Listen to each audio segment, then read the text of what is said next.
It's been said that we're living through a true 3D platformer renaissance. Just like at the beginning of the 2010s when people were clamoring for a return to 2D pixel art platformers, the 3D platformers have seen a true resurgence with the likes of Yooka-laylee, Ahead in Time, and of course Super Mario Odyssey. However, while these titles really did help revitalize the 3D platformer, they did not really revolutionize or improve upon its foundation. Remember, that thing you liked works really well as a Kickstarter pitch, but as shown with Yooka-laylee for example, it can backfire when trying to be more than its inspiration. Blue Fire feels like the first step towards a refinement of how 3D platformers could work in the modern age, combining the exploration and combat of action-focused titles like Hollow Knight and The Legend of Zelda: The Wind Waker, with 3D platforming from the likes of Ahead in Time and Super Mario Odyssey works out incredibly well for Blue Fire. While there are some kinks in the Switch version, Blue Fire has me fired up for more.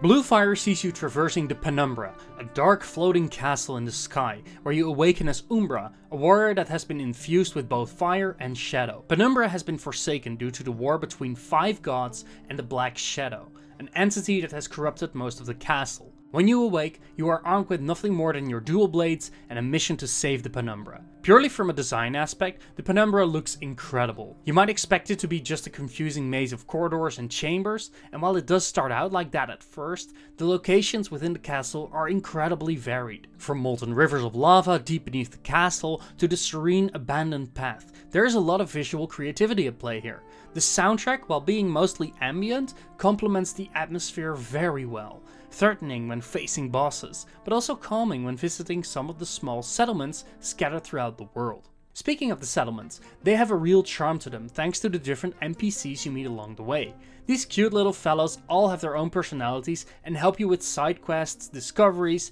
and accepting your currency and collectibles. Upgrades, spirits, and items cost you ore, which can be found nearly everywhere. I was surprised to find that there was always something to spend my ore on, not only to buy weapons and items, but you also require ore to open up the fire shrines, which function as respawn points where you can change spirits. Even late in the game, I was still able to purchase upgrades and spend the countless ore I was collecting. These upgrades were definitely worth the price, since most give you an edge in both exploration and combat. The best way to describe the gameplay in Blue Fire is if Hollow Knight and Ahead in Time had a baby. In the beginning, Umbra only has access to a dash, a jump, and a basic attack. This makes Blue Fire incredibly difficult at first. Opponents deal quite a bit of damage, and death is never far away in the opening hours. Thankfully, you have access to Fire Essence, which can heal you if necessary. In case you do bite the dust, you lose all your collected ore and return to the last visited fire shrine. But like in Hollow Knight, you can retrieve your ore if you can reach the place where you died to collect a soul. Combat relies on reading your enemy's movement and using their openings to strike fast and hard. Later on, you also unlock a ranged blast, which helps keep enemy at bay, but it consumes your precious mana. The balance between keeping yourself alive by quickly jumping and dashing around and striking whenever possible keeps combat fast-paced and engaging. So far so good, right? Well, Blue Fire has one more genius trick up its sleeve, called the Voids. Voids are essentially incredibly difficult platforming challenges that truly test all of your abilities. There's no combat in these zones, it's just you trying to reach the end of a level and claim the reward, which increases your maximum health. Now, even though they've made me nearly pull out my hair with frustration, the Voids have some of the most riveting gameplay in the entire game. I actively despised them at first, but later on they truly became an incredible test of my skill at the game. This is because there are no restrictions on the movement abilities you unlock. There's a great variety of movement options too, with double jumps, a spin attack that lifts you up in the air, a wall run, and much more. All of these abilities can be improved upon by using spirits. These can be collected and equipped at fire shrines and give incredible boosts. I was quickly using a combination where my standard jumps gained altitude, my general movement speed was increased, fall damage was negated, and I could perform an additional dash. At first I was pretty sure this would break the game, but in the Voids, these options open up new paths that make me tackle the challenges in ways I couldn't even conceive at first. The sheer variety the combination of spirits and abilities brings to the table makes Blue Fire so satisfying to play.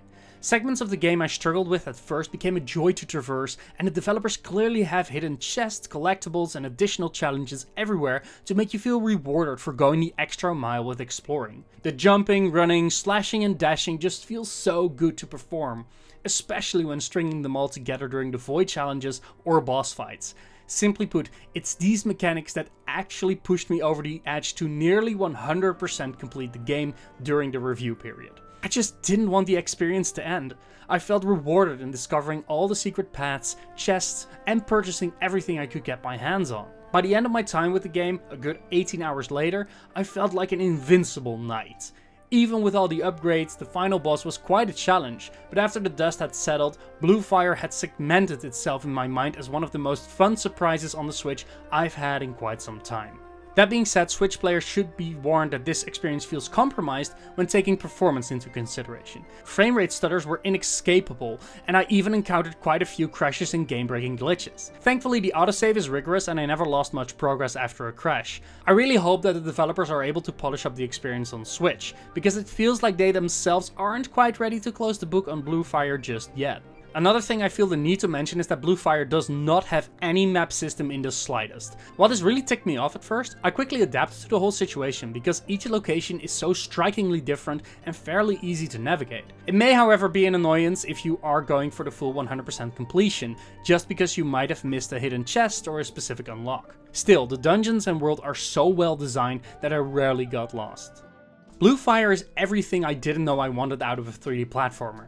Instead of consisting of just platforming challenges, the combat kept me engaged. Sequencing and collectibles aren't there to block off parts of the map, but make exploring a joy due to how well they interact with Umbra's abilities. 3D Mario feels good to play, but at the end of the day you are most likely still rescuing a princess and collecting meaningless stars. Blue Fire gives you a narrative thread but leaves it up to you to decide how you want to explore the Penumbra. This Metroidvania-like approach really clicked for me and made this 3D platformer feel special, which few others have done over the past decade. While performance on Switch is definitely not fantastic, with constant suffering through crashes, I still wanted to go back every time to discover what else was hidden in this world. I certainly cannot wait to see what these developers have in store next, because Blue Fire has definitely awoken a burning passion in me to see what lies ahead.